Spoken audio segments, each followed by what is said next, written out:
This video is sponsored by Noragon, the commercial vehicle data experts. Visit noragon.com to learn more. Well, I mean, that's all you really can do. Yeah. All right, keep us updated. What was that about? Who's that? That was one of our drivers. Okay, and the problem is? Have you ever read the Tortoise and the Hare? Yes. The whole like slow and steady wins the race thing. Yeah, it's great for a children's story. Yeah, keep that in mind when I tell you that we have another truck broken down and heading to a repair shop. Looks like we have some work to do today.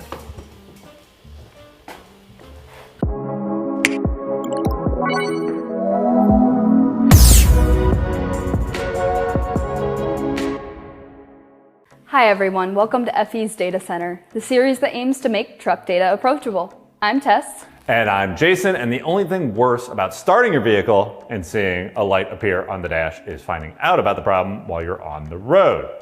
As inconvenient as they are, these lights act as symbols and warnings that if you overlook them, the next destination for your truck will be the repair shop.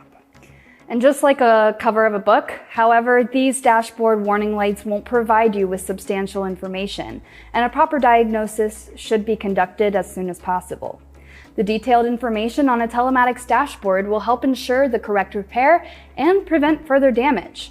But running the test on outdated software could cause more problems than they solve. To avoid sidelining your trucks on the road, having up-to-date software is critical for any fleet manager, owner, or shop manager. Outdated software could cause confusion in your service process because you might not be able to find out the real reason for those lights if your software isn't up to date. Even plugging in the equipment might not give you all the information you need. And don't forget to consider the downtime that will come with the repair. Due to the microchip shortage, it's harder to obtain the components needed to put your trucks back on the road. In the hot months especially, it's important to make sure that the information you're receiving from your software regarding sensor operations remains accurate, as this is the most likely time a sensor will fail due to temperature increase. And oh boy, our depth sensor is failing. We're feeling it. It's been a hot summer. So what can you do if you can't get a hold of the sensors you need due to a supply chain slowdown? Let's turn to our friends at Noragon for some answers. So the DEF quality sensor itself has the ability to set its own fault codes. It is a smart component that communicates on the vehicle network with other ECUs. And so it will set fault codes that determine whether or not it's got an internal fault or whether DEF quality is bad or not. And this component is a fairly critical SCR system element.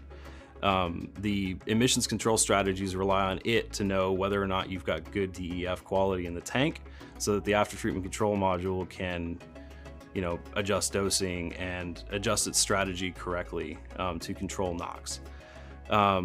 Because this component is an after treatment related component, it directly affects the performance of the emissions control systems. It carries with it penalties and consequences when certain faults set. So if this component ever has a failure, up to the most severe consequence can be derate.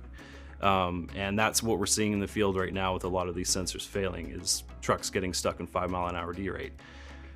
Compounding that issue is, what happens if fleets can't get a hold of these sensors? And that's something that's actually happening now. So since COVID, a reality for a lot of fleets and OEMs and customers that run medium heavy duty trucks is that they can't get their hands on new DEF quality sensors. And so if you can't get your hands on a new DEF quality sensor to fix your truck, get it out of 5-mile-an-hour derate, it becomes a very expensive paperweight over time.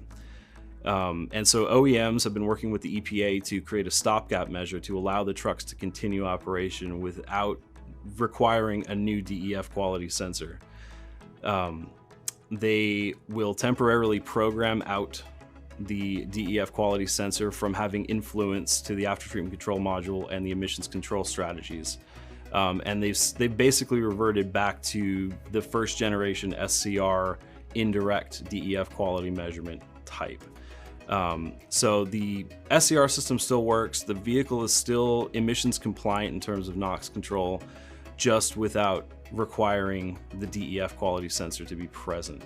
So again, it's a stopgap measure, and OEMs are even taking it to the level of contacting customers when new sensors become available so they can come back in for service, get a new sensor installed, the old reprogramming reverted back, so the truck can continue on its way with its as-built configuration. The ongoing effort towards preventative maintenance goes not only for the truck, but also the software and telematics dashboards collecting its data. Ensuring data is collected on up-to-date systems could mean the difference between a productive day and a not so productive day. Thanks for watching. We'll see you next time.